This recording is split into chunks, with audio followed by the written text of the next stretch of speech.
জয় মা তারা। সবাইকে প্রণাম, ভালোবাসা, শ্রদ্ধা জানিয়ে আজকে আমার ইউটিউব চ্যানেলের সকল সদস্য বা আমার পরিবার, আমি যেসব পরিবারের সঙ্গে ইউটিউব চ্যানেলের পরিবারের সঙ্গে যুক্ত আছি, সকলকে স্নেহ এবং ভালোবাসা এবং প্রণাম জানিয়ে আজকে একটা সত্য ঘটনাটা এমনই, আপনারা শুনবেন এবং বুঝবেন এবং আপনি এই ধরনের ভুল করার আগে অনেকবার চিন্তা ভাবনা করবেন। দেখুন, আমরা সন্তানকে সবাই ভালোবাসি, সবাই সন্তানকে ভালোবাসি, সন্তানের ভালো কামনা চাই এবং এমন কোনো জিনিস আমরা কাজ করব না যে সেই সন্তান আমাদের পরবর্তীতে কোনো বিপদের মুখে আমরা পড়তে হয়।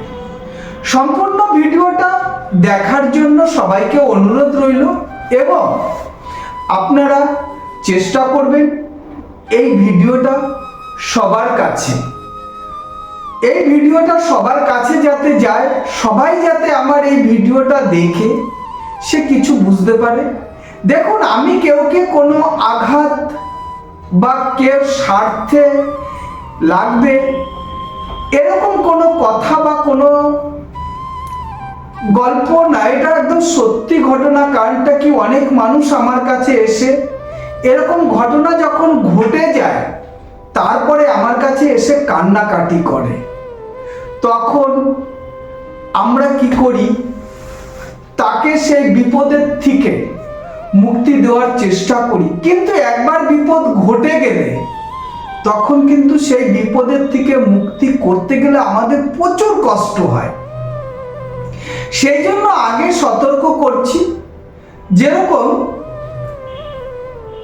ঘটনাটা পুরোটাই আমি বলছি, যেরকম দেখুন, একটা সম্পত্তি দেখা গেল তারা হচ্ছে এক ভাই, সেই ভদ্র মহিলার আর কি, সেই ভদ্র লোকও আছে, তাদের হচ্ছে একটা ছেলে দুটো মেয়ে।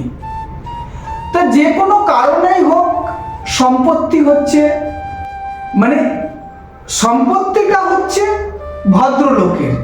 সেই ভদ্রলোক কি করেছে, তার মানে পরিবারের নামে সম্পত্তিটা লিখে দিয়েছিল একটা সময়, যে কোনো একটা কাজের সময়। তো সেইভাবেই আছে। তা বেশ কিছুদিন পরে ছেলেরও বিয়ে হয়েছে, তারপরে মেয়েদেরও বিয়ে হয়েছে। বিয়ে হওয়ার পরে ছেলে কি করতো, বাস ছেলে বা বৌমা টুকটাক শ্বশুর শাশুড়ির সঙ্গে গন্ডগোল, ননদদেরও বিয়ে হয়ে গেছে, দুটো বোনের বিয়ে হয়ে গেছে। কিন্তু মাঝখানে এরকম একটা ব্যাপার হলো, বৌমা শাশুড়িতে যখন বনিবনাথ হচ্ছে না, তখন এরকম একটা ঘটনা হলো যে মেয়েরা মাকে নিয়ে চলে যায়। মেয়েরা মাকে নিয়ে চলে গিয়ে বেশ 1 মাস 2 মাস মেয়েকে আর কি, যে ভাইয়ের বউর সঙ্গে যখন তোমার বনিবনা হচ্ছে না, তখন কি করে, মেয়েরা এসে মাকে নিয়ে যায়। মাকে নিয়ে গিয়ে এই বাস্তু ভিটা মায়ের নামে ছিল, কারণ বাবা যে কোনো কারণে হোক মার নামে করে দিয়েছিল। বাবা জীবিত থাকাকালীন, বাবা এখনো জীবিত, কিন্তু বাবাও সেই ঘটনাটা জানে না। কিন্তু কি করলো, মেয়েদের বাড়িতে নিয়ে গিয়ে মেয়েরা মাকে এমন ভাবে পরামর্শ দিল, সেই পরামর্শের জন্য মেয়েরা 2 বোন কি করলো, মায়ের কাছ থেকে জমিটাকে লিখে নিল। জমি লিখে নেওয়ার পরে বেশ কিছুদিন ভালো আছে, কিন্তু হঠাৎ করে ভাই জানতে পারলো যে মা বোনদের জমি লিখে দিয়েছে।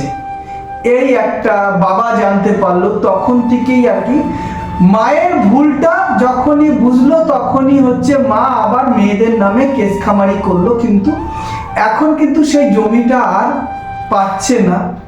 এখন এমন একটা সিস্টেম হয়ে গেছে যে সেই মা না পারছে ছেলের সঙ্গে থাকতে, এইদিকে মা কি করেছে, আবার মেয়ের জমি ফেরতের নামে কেস করেছে, জামাইদের নামে কেস খামারি করেছে। এখন সেই বুড়ো আর বুড়ি দুজনে এমন সমস্যায় পড়ে গেছে, সেই বয়স্ক মহিলা এবং বৃদ্ধ মানুষ এমন সমস্যায় পড়ে গেছে, না ছেলে তাদের দেখছে না মেয়ে তাদের দেখছে। জমিটা লিখে দেওয়ার পরেই এখন তারা আমার কাছে এসে প্রচন্ড পরিমাণে কান্নাকাটি, যে বাবা যে কোনো ভাবেই হোক, আমরা কেস খামারি করেছি, গরিব, আমরা টাকা পয়সা দিয়ে কেস চালাতে পারছি না, যাতে মেয়েরা যাতে আমাদের নামে আবার জমিটাকে করে দেয়, ওইটুকুনি আমাদের সম্ভব। কিন্তু এখন আর মেয়েরা দিতে পারছে না।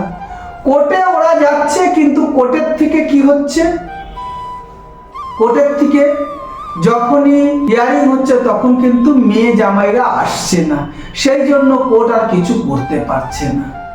সেই জন্য আপনাদের সতর্ক, এবং যাহাই কিছু করবেন ভেবে চিন্তে করবেন, যাকে যাই দেবেন না কেন, যতদিন আপনারা বেঁচে থাকবেন ততদিন থাক না আপনাদের নামে। কেন ছেলে মেয়েদের নামে দিতে হবে? আপনারা তো গত হয়ে গেলে তারা পাবেই, আপনাদেরই জিনিস, কেউ তো আর নিয়ে যাবে না। সেই জন্য এরকম অনেকগুলো এরকম সমস্যা আমার কাছে আসে।